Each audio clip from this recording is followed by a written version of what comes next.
It is a major news day from the war in Ukraine to the LA City Council and the fallout from firing the city's fire chief. We're going to get straight to it. I'm Kate Cagle. This is the Friday edition of your afternoon, and it starts right now.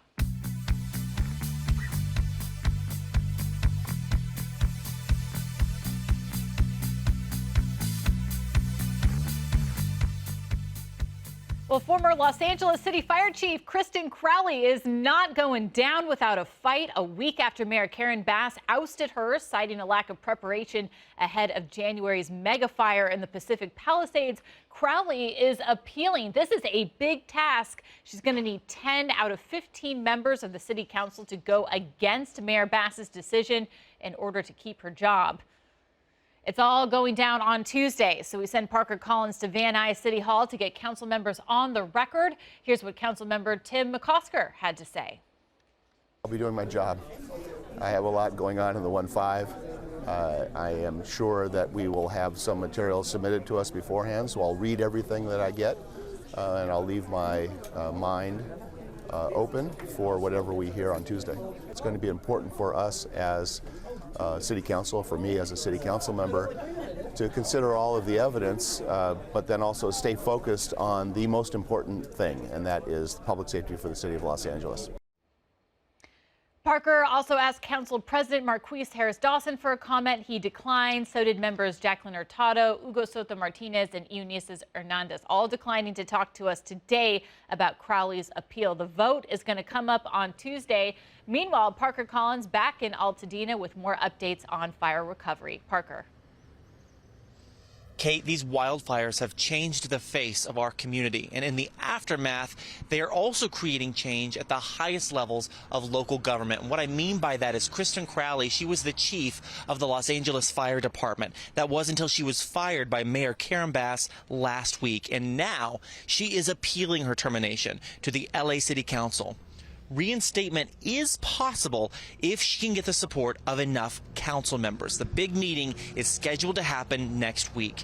Bass claims the termination was due to what she called various failures in leadership ahead of and then after the extreme winds that eventually fueled the Eaton and the Palisades fires. Tensions grew further when Crowley made public comments critical of what she described as the city's underfunding of the LAFD. Crowley issued a statement over the weekend saying, in part, as the fire chief, I based my actions and decisions on taking care of our firefighters so that they could take care of our communities. There are a few more big developments for fire victims. First, the Red Cross shelter in Duarte at Pamela Park officially closed yesterday afternoon. We're told people there got referrals and different kinds of assistance to find housing and address their other disaster recovery needs. And if you are in need of financial aid, keep in mind time is running out for a few key programs, namely the LA Region Small Business Relief Fund and the LA Region Worker Relief Fund. That deadline coming up fast, March 2nd. These are cash grants for LA County business owners, nonprofits, and workers impacted by the January wildfires.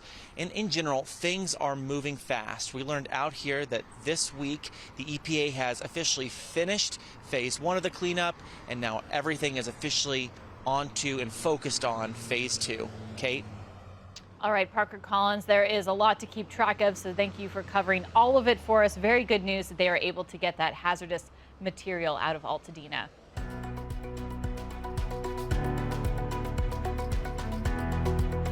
All right, onto the other major story. We are tracking this explosive Oval Office meeting between President Donald Trump and Ukrainian President Volodymyr Zelensky. Zelensky just left the White House without signing a deal. Trump posted on Truth Social he does not believe Zelensky is ready for peace as long as he has the backing of America.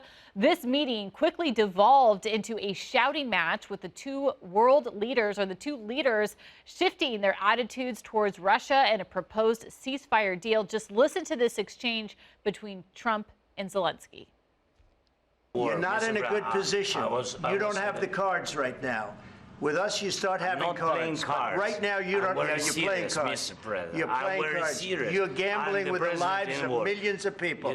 You're gambling with World War III. You're gambling with World War III. And what you're doing is very disrespectful to the country, this country. President Trump went on to tell Zelensky, quote, make a deal or we're out. Again, that deal didn't happen today. For his part, Zelensky argued that he needs more assurances from Russian President Vladimir Putin after he's broken previous ceasefire deals signed in 2019. Then Vice President J.D. Vance also criticized Zelensky in this meeting for not saying thank you enough to President Trump for U.S. support to Ukraine. Take a listen.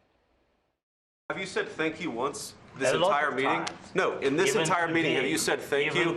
You went to Pennsylvania and campaigned for the opposition in October. Offer some words of appreciation for the United States of America and the president who's trying to save your country. Mr. President, with respect, I think it's disrespectful for you to come into the Oval Office and try to litigate this in front of the American media. Right now, you guys are going around and forcing conscripts to the front lines because you have manpower problems. You should be thanking the president for trying to bring an end to this conflict. Trump and Zelensky were scheduled to hold a joint press conference after that contentious meeting, but the White House announced it was canceled soon after all that went down. All right, meanwhile, more journalists leaving the LA Times today after the owner offered buyouts to everyone who'd been at the paper for more than 2 years. The exiting journalists include Carla Hall, the last remaining board member for the publication's opinion section. She accepted the buyout. The Times went through a round of layoffs. You may remember early last year, slashing about 20% of the newsroom. That was about 115 people. Earlier this week, LA Times owner Dr. Patrick Soon-Shiong, who has been vocal about his support for the new administration, announced a new venture called LAT Next, saying, quote, we need to hear the voices of all Americans and heal a divided nation. Still ahead, USC taking a second look at its diversity, equity, and inclusion programs, why DEI could be on the chopping block at that private school. Then, a controversial and competitive award season is coming to a close. We're going to have your Oscars predictions as we get ready to roll out the red carpet on Sunday. We're also celebrating Luka Doncic's 26th birthday ahead of the big Laker game against the Clippers.